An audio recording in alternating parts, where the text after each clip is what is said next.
চালতার আচার কার কাছে কেমন লাগে তা তো জানি না, তবে আমার কাছে অনেক ভালো লাগে। আর আজকের ভিডিও জুড়ে থাকবে সম্পূর্ণ চালতার আচার রেসিপি। এইখানে 5টা চালতা আছে আর আমি 5টা দিয়েই আচার বানাবো। এখন আমি এগুলো খুব সুন্দর করে কেটে নেব, কিন্তু এগুলো কাটা কিন্তু অতটাও সোজা না।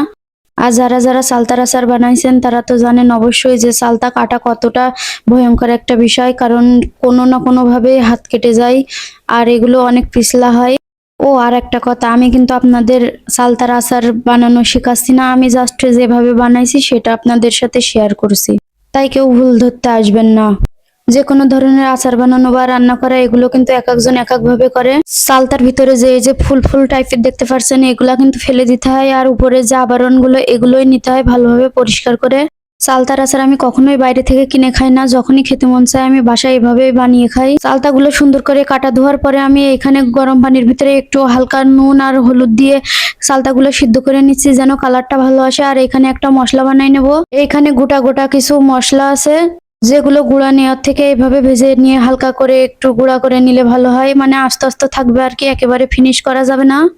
আমার মনে হয় একেবারে ফিনিশ করার চেয়ে একটু আস্তে আস্তে থাকলে এটার আচারই খেতে ভালো লাগে। এটা গুঁড়া করতে করতে কিন্তু আমার ওইখানে চালতাটা সেদ্ধ হয়ে এসেছে প্রায়।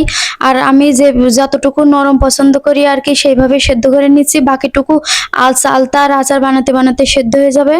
আচার বানানোর জন্য আমার চালতাটা সম্পূর্ণ রেডি, এখন বাকি কাজ আমি শুরু করেছি। আজকের আচারটা আমি কিন্তু সরিষার তেল দিয়ে বানাবো, যার কারণে আমি দেখেন সরিষার তেল দিয়ে একে একে এর ভিতরে সব রকম মশলা দিয়ে দিয়েছি আস্ত। আর যে মশলাটা আমি বানায় রাখছি ব্লেন্ডারে দিয়ে সেটা কিন্তু আমি এখন দেবো না, সেটা লাস্টে দেবো, মানে আচার হওয়ার কিছুটা সময় আগে। এইখানে গোটা মশলা দিয়ে তার ভিতরে চালতাগুলো দিয়ে আমি নাড়াচাড়া করছিলাম আর কি।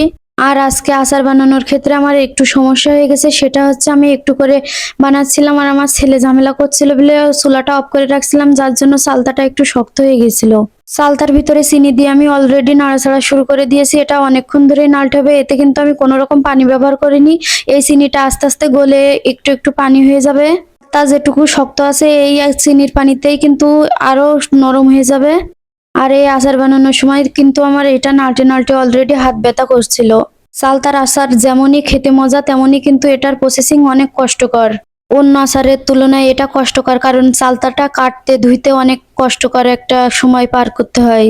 আর যে মশলাটা আমি চালতা সেদ্ধ করতে করতে বানায় রাখছিলাম সেটা কিন্তু এখন শেষ পর্যায়ে এসে দিয়ে দিলাম।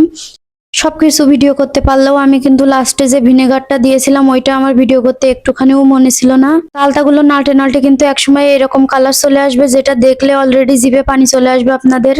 এই দেখেন কথা বলতে বলতে কিন্তু আমার আচারটা একদমই রেডি, আর একটু চুলার পরে রাখলেই হয়ে যাবে। যাই হোক, আজকের ভিডিওটা এই পর্যন্ত, পরের ভিডিওতে দেখতে পারবেন আচারটা আমি কিভাবে কি করে রাখলাম বা কিসের ভিতরে রাখ। বাই।